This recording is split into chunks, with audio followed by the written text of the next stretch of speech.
you know, prior to being elected to the Senate, and then 0 speeches on it until he ran for president. And this is like spoken within all humility. I think he's doing a great job in very many areas, but we, you know, as a movement, were somewhat distracted by what we were told about someone rather than what was underneath it. And he made no bones about saying he wanted to move to escalate the war in Afghanistan. It was put out there on every platform, in every debate. It was talked about, we want to escalate the war and we want to you know, move to Pakistan and all of these things. And so the plan that was always on the table was never a withdrawal plan from Iraq. It was a withdrawal plan with, what, 50,000 troops or more, and that's not withdrawal, that's a you know, bringing your troops down to a dangerous number so that they're all under threat and they're, you know, you're either in or you're out, and this was being in but probably with not enough people. So, you know, we have to look again at ourselves and what our motives are for different things.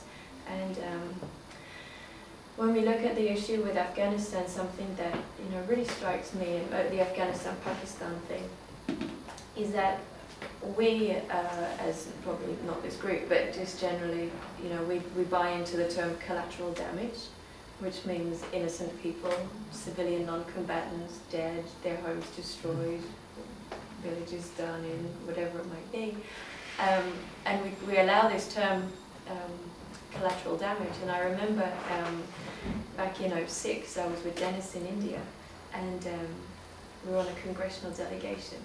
And there were some strikes into one of the border villages in Pakistan in the mountains, and all of the different, you know, we had all different people in the room, in the communications room, where we were reading all this new news that was coming through. And we could understand that collateral damage, the death of innocent civilians, isn't removed, you know, from a human experience. They're real people with real lives, with real loves, with everything going on, and there will be real people who will want to respond in a certain way, they'll react in a certain way. Just as when, you know, the Twin Towers came down, people in America, everybody was shocked by it, whether you knew the people or not. There was a response to that, a heartfelt response to that from this country.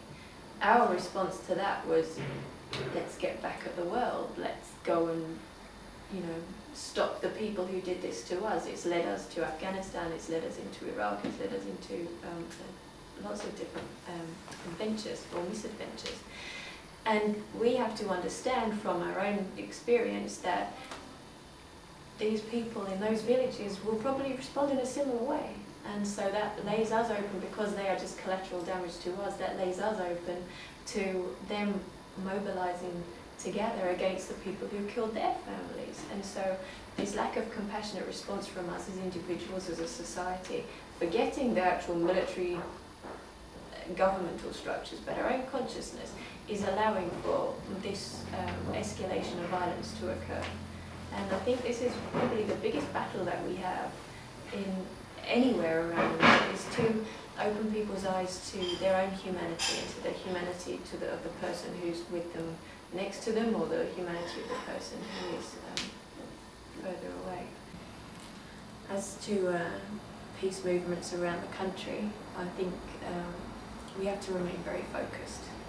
Really got to look at what we are trying to achieve and not be distracted too much by the next best thing or a compromise. You know, we have to continue to help people to see that although the economy is a big issue, there's still the war going on. But also, because the economy is such a big issue, we need to be, you know, showing a holistic view about how things are interconnected and interrelated.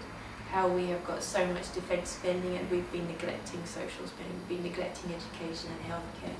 And peace in our own communities really comes from when our societies are in a much more stable position.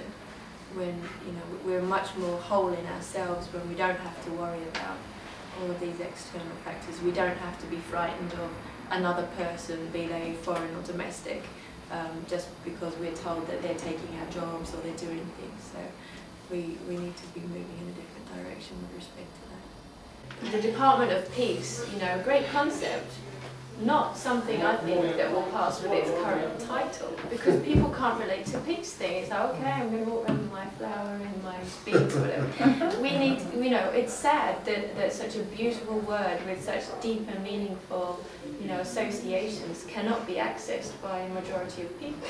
But let's work from there. Let's look at what language and terminology we can use to help people. Take them from where they are using their own language and move them into a space which helps them through. It's not arguing, well, you're wrong and I'm right. It's about saying, okay, well, let's explore why you feel that you're more safe with this kind of response rather than this kind of response. Let's go through the steps and help people. There's a saying that a leader should not be too many steps ahead of his flock. So you've got to sort of help people together and take them through these processes.